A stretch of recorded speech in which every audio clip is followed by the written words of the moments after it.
¿Cómo están? Muy buenos días, bienvenidos. 8 de la mañana y estamos iniciando Agenda Económica, edición de día viernes 30 de abril. Gracias por acompañarnos a esta hora, en el último día de la semana, en la previa de un fin de semana de descanso, así esperamos, de cuarentena también, para seguir cuidándonos en el contexto sanitario. Nosotros les contamos de las informaciones más importantes para partir este viernes en materia económica y también, por supuesto, con algunos ribetes políticos. Ya les contaremos por qué. Partimos con nuestro resumen de noticias, destacando primero que el Banco Central ha intervenido ya en el proceso del tercer retiro de los fondos previsionales, con una serie de medidas que lo que buscan es principalmente garantizar la liquidez en el mercado local, para cumplir con el mandato legal, dice, de velar por la estabilidad de la moneda y el funcionamiento de los pagos internos. Así justificaba entonces el Banco Central en una nota de prensa la decisión de aplicar una serie de instrumentos que lo que buscan básicamente es que todos los retiros que haga las personas desde sus fondos previsionales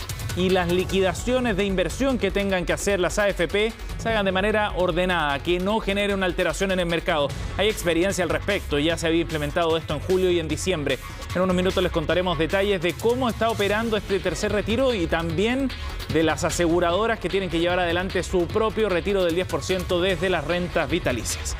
Vamos a estar hablando también en el ámbito político, ya les contábamos, viene una jornada bien importante, porque a las 10 de la mañana están citados en La Moneda las mesas del Congreso, de la Cámara de Diputados y del Senado. Es decir, Jasna Proboste y Diego Paulsen irán hasta el Palacio de la Moneda para conversar con el presidente Piñera. Al parecer también lo acompañaría el comité político y es una señal bien relevante en un momento en que se busca un gran acuerdo político para evitar futuros retiros previsionales y entregar apoyos económicos y sociales de mediano plazo consensuados entre la oposición y el gobierno y que en definitiva den algo de certeza y sobre todo de estabilidad política. Los mercados han reaccionado en estos días con fuertes caídas en el IPSA. Hay un ambiente político muy tensionado. La idea es evitar situaciones como la que vivimos en los últimos días cuando el tercer retiro llegó al Tribunal Constitucional. Ya estaremos revisando también más detalles al respecto.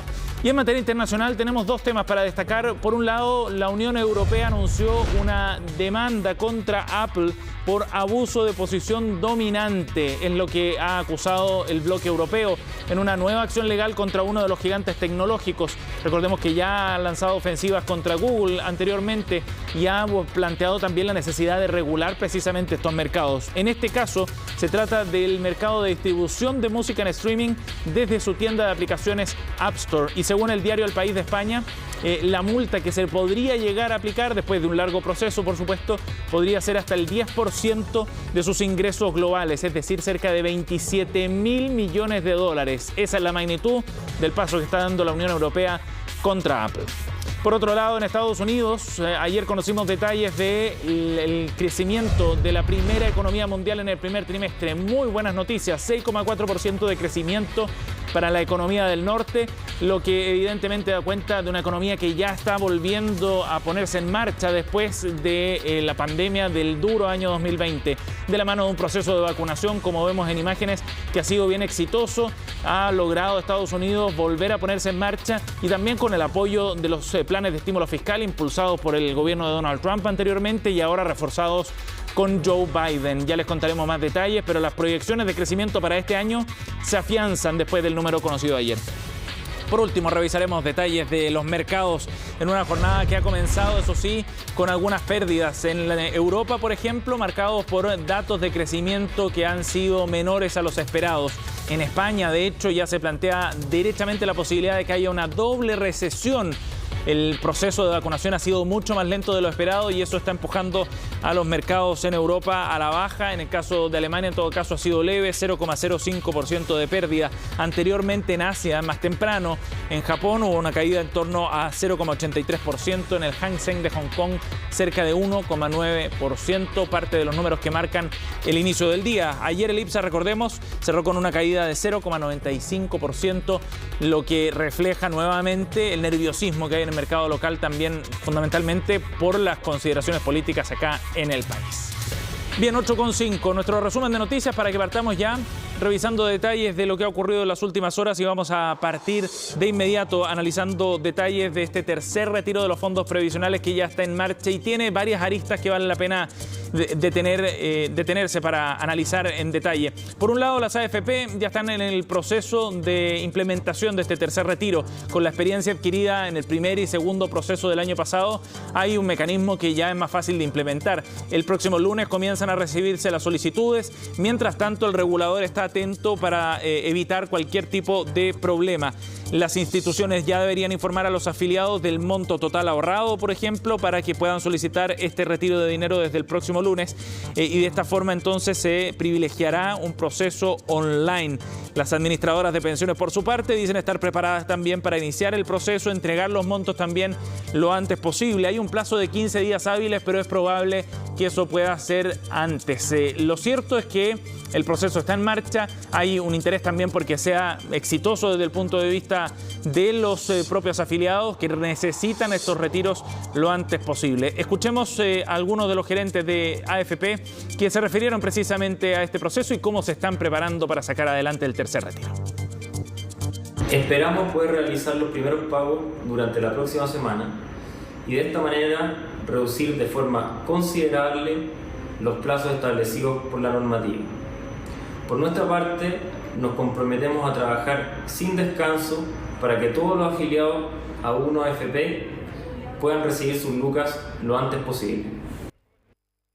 Estamos a la espera y muy coordinados con la superintendencia, a la espera de la nueva normativa respecto a ese nuevo retiro para nosotros, ¿no es cierto?, proceder después a liberar los sistemas que permitan el ingreso de las solicitudes y posteriormente el pago a la mayor brevedad.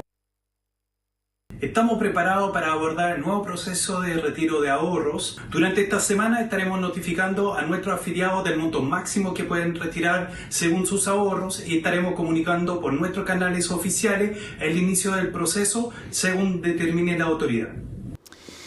Así viene el proceso entonces desde el punto de vista administrativo, sin mayores problemas, sin grandes complejidades, por lo que decíamos, hay experiencia aprendida. Pero ese es uno de los procesos de retiro. El otro tiene que ver con las aseguradoras. Recordemos que este proyecto, a diferencia de los dos anteriores, incluye también a las rentas vitalicias. Las personas que han jubilado bajo esta modalidad podrán también hacer un retiro de hasta 150 UF desde su reserva técnica.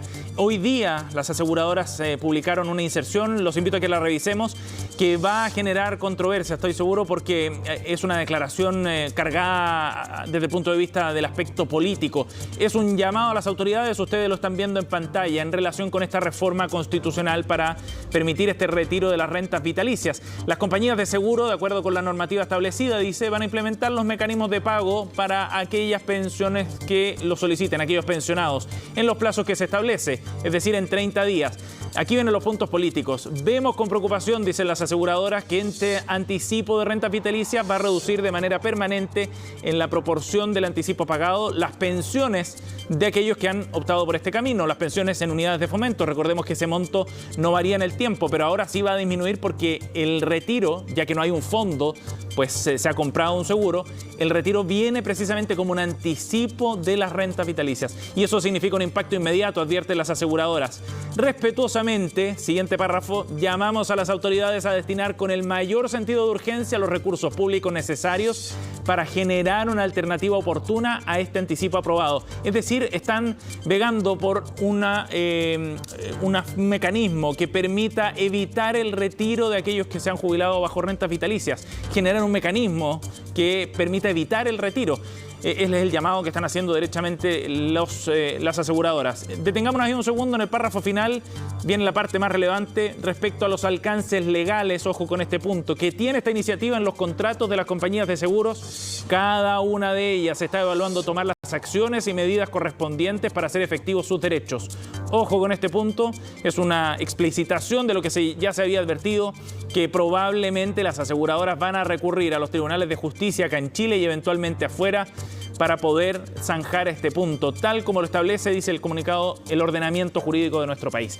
Punto bien relevante, es un comunicado duro el de las aseguradoras, es un llamado a las autoridades, como decíamos, desde el punto de vista político hay un mensaje, pero también una advertencia de lo que va a significar esto desde el punto de vista judicial. Abogados constitucionalistas ya lo habían planteado, de hecho, en el trámite en el Congreso. Esto puede significar una vulneración de derechos, sobre todo de propiedad, y un perjuicio también, dado el mecanismo que implica el pago de las rentas vitalicias y la liquidación de activos, que es complejo, es más difícil que en el caso de las AFP. Un tema para seguir también durante esta jornada. Bien, vamos a ir también a revisar otra de las aristas de este proceso. El Banco Central ayer publicó un comunicado anunciando nuevas medidas para garantizar la estabilidad en estos mecanismos de liquidación de activos y de pagos. Los invito a que revisemos detalles precisamente de las medidas anunciadas. Vuelve la compra al contado y a venta a plazo. Este mecanismo ya se había aplicado para amortiguar precisamente los efectos que tiene en el mercado financiero una liquidación abrupta que tienen que hacer las AFP, con un mecanismo que ya se había utilizado anteriormente. En todo caso, no es nuevo y es conocido por el mercado.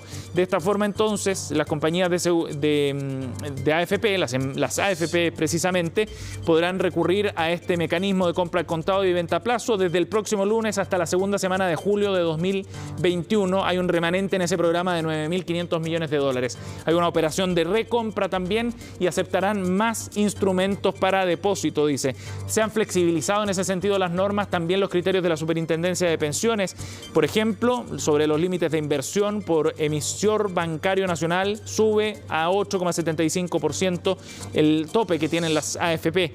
Este mix, entonces, entre las medidas adoptadas por el Banco Central, junto con las que está resolviendo la Superintendencia en términos de limitaciones para invertir, bueno, permitirían amortiguar el impacto de lo que significa una venta rápida a corto plazo para obtener liquidez y de esa forma ir pagando los retiros correspondientes.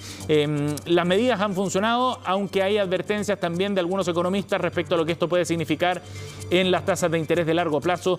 Han planteado ya sus dudas por la magnitud de los retiros y también por lo que significa desde el punto de vista institucional una movida de esta naturaleza.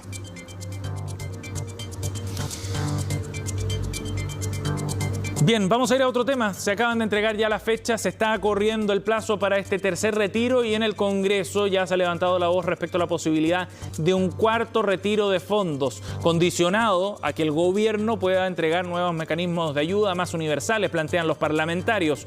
¿Hay piso para una idea de esta naturaleza? ¿Hay posibilidades de que se concrete un cuarto retiro? Es parte de lo que vemos en la siguiente nota de Ivo Goich.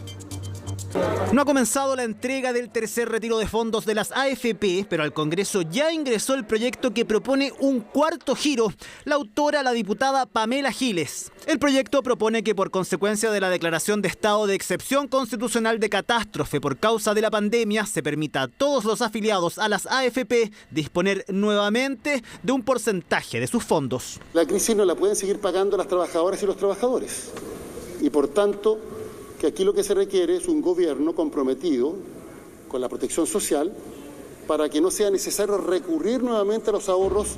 Si la izquierda pretende nacionalizar los fondos que quedan, bueno, vayamos pensando una fórmula para el retiro total, porque no quedaría otra. Para evitar que nuevamente tengamos un cuarto retiro, un quinto retiro, nosotros desafiamos al gobierno a que hagamos una reforma tributaria profunda.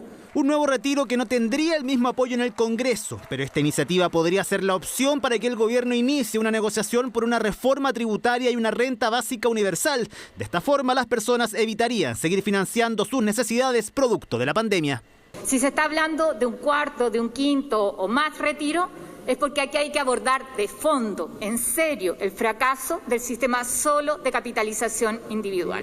Cuando una señora no hemos cobrado ni el primero, ni el segundo, ni el tercero, y ya está planteando el cuarto, si a alguien le queda alguna duda que esto es una plataforma electoral donde se trafica con las ilusiones de los ahorrantes para su vejez, quiere decir que no está viendo la realidad. Mientras el Ejecutivo no dé respuesta al ingreso universal de emergencia, no es posible descartar el cuarto, quinto retiro o incluso abrirse el debate qué pasa finalmente con todos los fondos de la AFP y con el sistema AFP. El tercer retiro rompió filas en el oficialismo y propinó una de las más duras derrotas para el gobierno de Sebastián Piñera, dejando contra las cuerdas a su comité político. Y desde su coalición vinieron los votos claves para la aprobación del proyecto, desde donde pidieron mejorar las ayudas sociales, algo que se podría repetir me veré obligado, forzado, a más tardar este domingo, ingresar mi proyecto de reforma constitucional permanente que apunta a entregar a través de una sola herramienta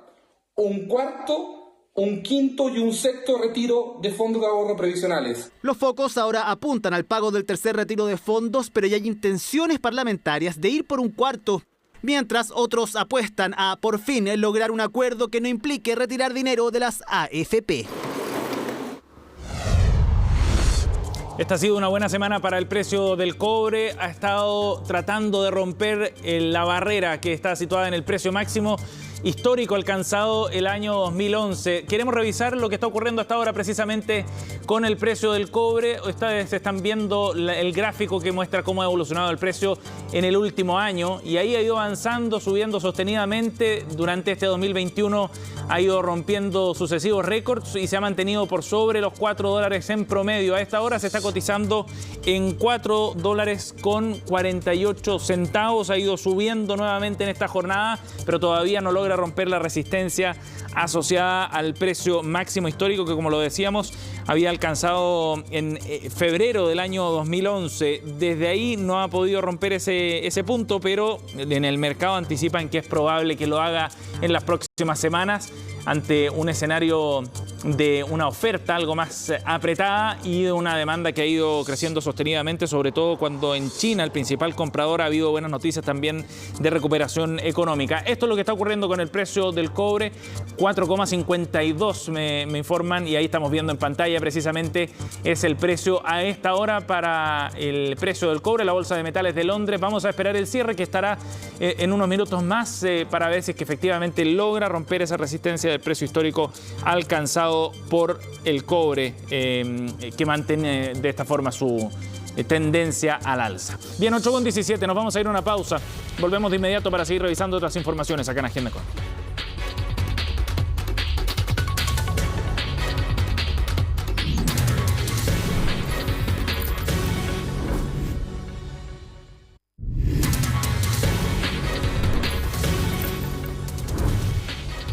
Ya estamos de vuelta, 8,20. Hace un tiempo se aprobó en el Congreso la ley que busca mayor transparencia y responsabilidad a los agentes de mercado. En el momento de la promulgación, el foco de atención estuvo puesto en Felices y Forrados. ¿Se acuerdan de esta empresa que entregaba recomendaciones de cambios de fondos previsionales? Pero la ley era mucho más completa que eso.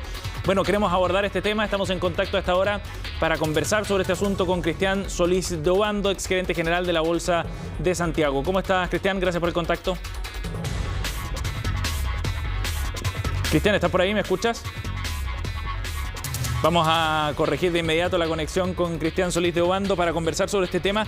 Es bien interesante esta ley que ya ha sido publicada y de esa forma permite aumentar las exigencias para aquellos que estén en el mercado financiero acá en nuestro país. Cristian, ¿me escuchas ahora? Sí, te escucho perfecto. Bien, ¿tú me oyes? nosotros también y te vemos también en pantalla. Gracias por el contacto, Cristian. ¿Ustedes me oyen? Sí, perfecto, te escuchamos bien. Cristian, bueno, lo que queríamos era profundizar en esta ley, porque ya lo decíamos en el inicio, había centrado su atención esta normativa principalmente en aquellos sectores o empresas que recomendaban cambios de fondo, etcétera, y hubo mucha controversia. Pero esta ley es mucho más profunda que eso. ¿Por qué es importante la implementación y la promulgación de esta ley, Cristian? Bueno, efectivamente, como tú bien señalas, Sebastián, esta ley es muchísimo más importante y le da y faculta a la CMF, la Comisión del Mercado Financiero, que es importante que la gente que nos escucha hasta ahora de la mañana, Sebastián, sepa bien lo que es la CMF hoy día, es lo que era la antigua Superintendencia de Valores y la Superintendencia de Bancos en un solo dos. Eso es la Comisión del Mercado Financiero. Ajá. Y se le da, como digo, mucho más fuerza y tiene mucho más posibilidades de aumentar y aplicar la ley de mejor forma. Por ejemplo, se aumentaron las penas, valga la redundancia, penales, digamos, o sea, criminales, en caso que se agrega la ley al mercado de capitales, y civiles. Te doy algún ejemplo. Pasaron de los temas de cárcel de máximo 61 días a 541, y en los casos extremos puede llegar hasta 10 años de cárcel. Acuérdate que uno de los problemas que había aquí en el mercado de capitales era que la gente que violó la ley o que podía violarla, y se comparaba mucho esto con Estados Unidos, el caso Madoff, etcétera, prácticamente no había pena. Hoy día puede llegar hasta 10 años. Y las multas, pues es una cosa civil, esto es lo criminal, y las multas en lo civil pueden llegar hasta 100.000 UF. 100.000 UF. El caso máximo. O sea, claramente nos pusimos los pantalones largos. ¿Cristian? Chile, diría yo, hoy día está al nivel casi como en el nivel norteamericano, y estamos a los niveles de los mejores estándares europeos. Cristian, esto corre, por ejemplo, para delitos como el uso de información privilegiada, ¿no? Claro, bueno, ¿a qué delitos se le puede aplicar esto? El famoso tema que ha estado siempre en boca en los sistemas financieros, te lo digo como ex gerente general de la Bolsa y hoy día inserto en varios directorios del tema financiero. La información privilegiada siempre ha sido un tema que es de alguna manera utilizar información a favor de la persona, de uno mismo, digamos, en desmedro del resto. O sea, no está siendo parejo con el mercado, con el sistema, no todos tienen la misma información. Bueno, en esos casos corren lo que yo te decía, multas mucho más altas, 7, 8 veces más altas en términos monetarios, y multas también en términos de lo penal. O sea que aquí el tema de información privilegiada ya no va a ser es el tema del denunciante anónimamente inteligente la medida, que significa que una persona que está dentro de un sistema financiero cualquiera, de una empresa financiera, y ve algo que pueda ser extraño o que le parezca raro y que crea que están transgrediendo la ley, puede como denunciante anónimo ir a la CMF en una cosa totalmente privada y denunciar esto, y inclusive entiendo, porque se me ha dicho que ahí se le puede, si el caso tiene el efecto considerado y efectivamente se hace se ve el delito que existe, esto puede llevar a que tenga retribución económica para la persona que hace la denuncia. Eso es totalmente novedoso en los sistemas financieros chilenos. Se hace en Europa y algo en Estados Unidos. Cristian, entiendo que esta ley también permite... que yo la rescato porque la... Sí, entiendo que esta ley permite también, Cristian, ampliar las facultades de fiscalización y de supervisión de la CMF respecto a los agentes, asesorías más bien, de inversión, que era precisamente el aspecto que abordaba a los asesores previsionales, ¿no? Efectivamente, también va por el lado de los asesores previsionales.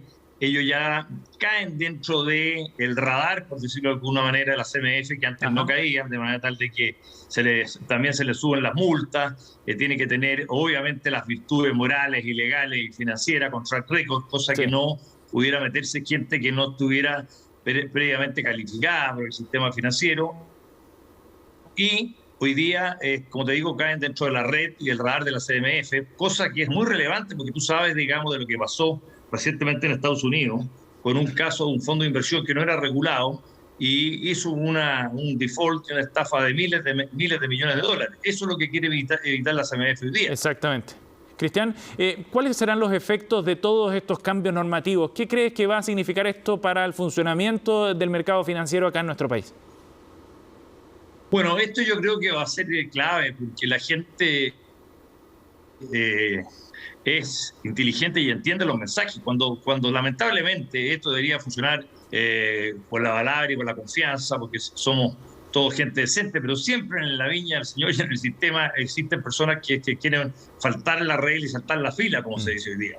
Yo creo que esto va a ayudar mucho a que el mercado de capitales, por primera vez, digo yo, y esto lo vengo planteando hace mucho tiempo, que se pongan los pantalones largos, aquellas personas que se pasan de la línea, aquellas personas que rompen la confianza del sistema financiero, del mercado de capitales, que esto es mucho más. Aquí estamos hablando de todo el mercado de capitales, desde la banca, los fondos privados, fondos públicos, etcétera, etcétera. Tienen que tener un comportamiento adecuado al manejo de plata que están haciendo. Ellos están manejando la plata del público.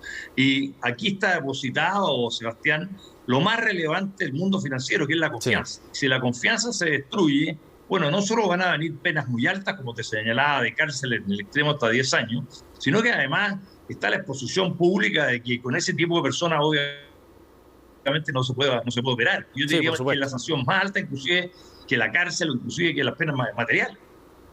Es interesante los cambios, Cristian, para esta normativa, para dar más transparencia, más certeza también a los actores del mercado. Es un avance bien relevante y era importante también profundizar en eso para aterrizar un poco lo que significa esta nueva normativa. Cristian, gracias por conversar con nosotros esta mañana, muy amable. Gracias, Sebastián, gusto saludarte. Que tenga buen día, hasta luego. 8:28, estamos cerrando agenda económica, pero antes de irnos queremos dejarlos advertidos de lo que va a ocurrir en un rato. A eso de las 9 de la mañana se publica el índice de desempleo publicado por el INE, es el indicador oficial. La semana pasada tuvimos detalles del Centro de Microdatos de la Universidad de Chile, pero este es el dato de reporte, el Boletín de Empleo Nacional del primer trimestre. Además, habrá noticias relevantes, sobre todo para ver qué tanto impacto ha generado este repunte de contagios, sobre todo en el mes de marzo, en el mercado laboral. Vamos a estar con esa información, por supuesto, en Noticias Express, contándole detalles de la tasa de desempleo, del número de personas que están efectivamente trabajando y otros datos que nos da a conocer el INE. Ya nos vamos, 8:28. Gracias por acompañarnos. Viene Conexión Global con Jacinta Molina. Que tengan buen día.